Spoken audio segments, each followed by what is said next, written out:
তো চলে এসেছি বন্ধুরা আবার একটা নতুন ভিডিও নিয়ে। তো দেখতে পাচ্ছ এখানে আছে হাফেরও হাফ বাঁধাকপি, আর আছে অর্ধেক বড় পেঁয়াজের অর্ধেক পেঁয়াজ, আছে 5 থেকে 6 কোয়া মতো রসুন, আর আছে বেশ কয়েকটা কাঁচা লঙ্কা। তো সব কিছু কেটে নিই, তারপর তোমাদের দেখাচ্ছি।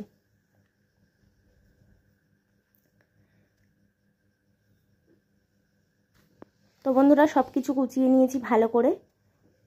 তো এবার এর মধ্যে দিয়ে দিচ্ছি কালো জিরে। তো আজ আমি বাঁধাকপির পকোড়া বানাবো। তো আমি যেভাবে বানাই সেভাবে শেয়ার করছি, আমি কিন্তু কোনো বেসন দেবো না এতে। তো দেখো, তারপরে দিয়ে দিলাম নুন, তারপরে দিয়ে দিচ্ছি চিনি,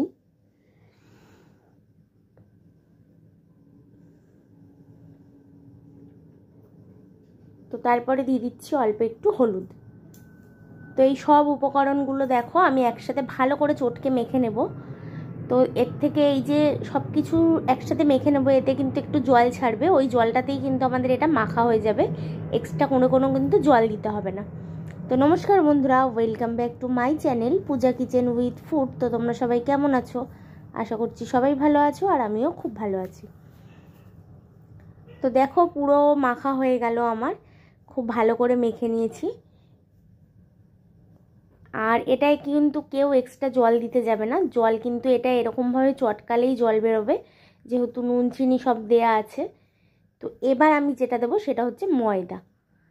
তো আমি কিন্তু বেসন ছাড়া আজকে বড়া বানিয়ে দেখাচ্ছি তোমাদেরকে, কোনো রকম বেসনের ব্যবহার না করে। তো দিয়ে দিচ্ছি ময়দা। তো যতটা পরিমাণ ময়দা দিয়েছি তার থেকে একটু কম দেবো চালের গুঁড়ো।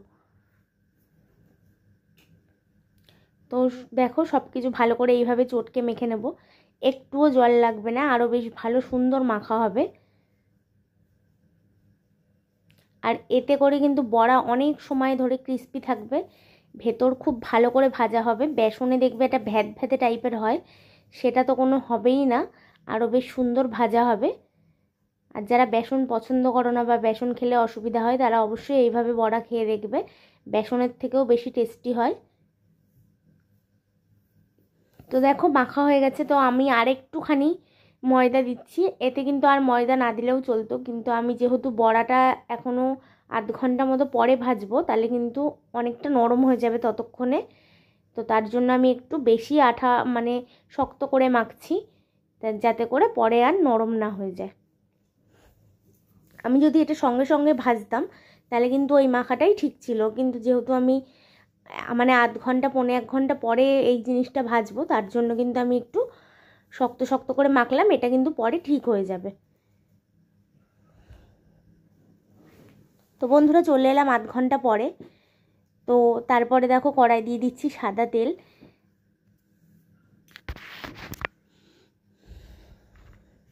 তো এই জিনিসগুলো সঙ্গে সঙ্গে মেখে ভাজার থেকে একটুখানি রেস্ট করে রাখলে এইভাবে বেশি বড়া কিন্তু স্বাদ হয়। তো তারপরে দেখো এরকম ছোট ছোট করে দিয়ে দিচ্ছি পকোড়ার মতো। তো তোমরা এটা ভাত দিয়ে ডাল দিয়েও খেতে পারো, বা চায়ের সাথে পকোড়া হিসাবেও খেতে পারো সন্ধ্যেবেলা। এটা কিন্তু দুই হিসাবেই খাওয়া যায়, যে যেমনভাবে খেতে চাও সে সেরমভাবেই খেতে পারো। তো এইভাবে ছোট ছোট করে পকোড়ার মতো করে ছেড়ে দিচ্ছি। তো শেপটা তোমরা তোমাদের মতো দিয়ে নেবে, কেউ বড়ার মতনও দিতে পারো। আর এরকম ছোট ছোট করে দিলে ভেতরটা ভালো ভাজা হয়, তাই জন্য আমি একটু ছোট ছোট দিচ্ছি।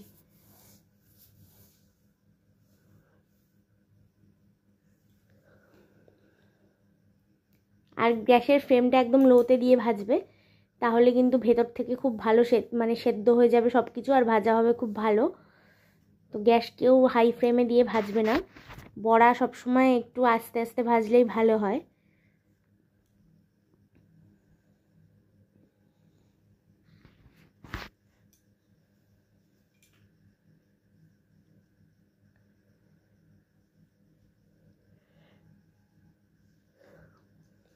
তো বন্ধুরা দেখো দেখতে দেখতে কিন্তু এইগুলো লাল হয়ে গেল, আর আমি এইভাবে ঘুরিয়ে ফিরিয়ে দিচ্ছি বারবার খুন্তি দিয়ে, যাতে সব দিকটা সমান মতো ভাজা হয়, কোনো দিক যেন বেশি লাল বা একদিক সাদা হয়ে না থাকে।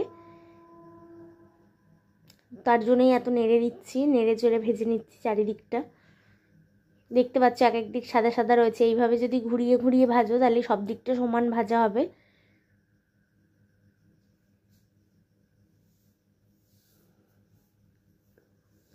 তো এই কটা পকোড়া কিন্তু আমার ভাজা হয়ে গেছে বন্ধুরা, এবার কিন্তু আমি তুলে নেব।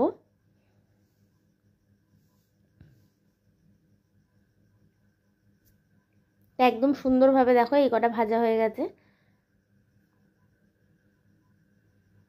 আর দেখতেই পাচ্ছ যেদিকে একটু হালকা সাদা সাদা আছে সেগুলো ঘুরিয়ে দিচ্ছি। তো এবার আমি এই কটা তুলে নেব।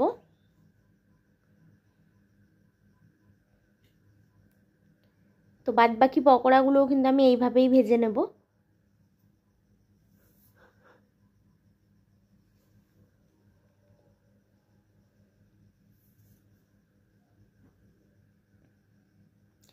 তো দেখো বন্ধুরা বাদ বাকিগুলো দিয়ে দিলাম।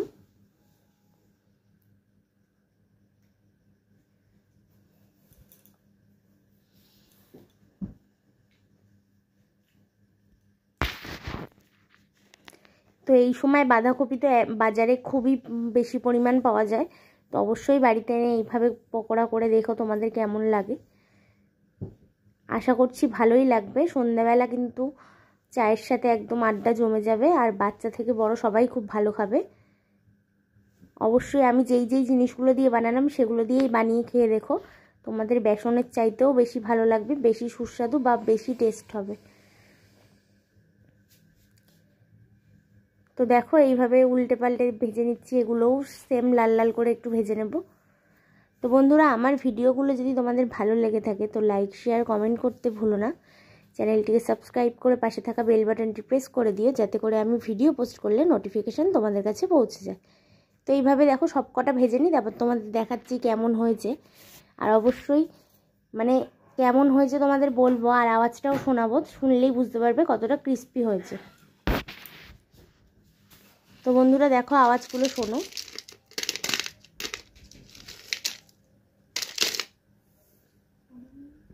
তো শুনতেই পেলে কতটা ক্রিস্পি হয়েছে।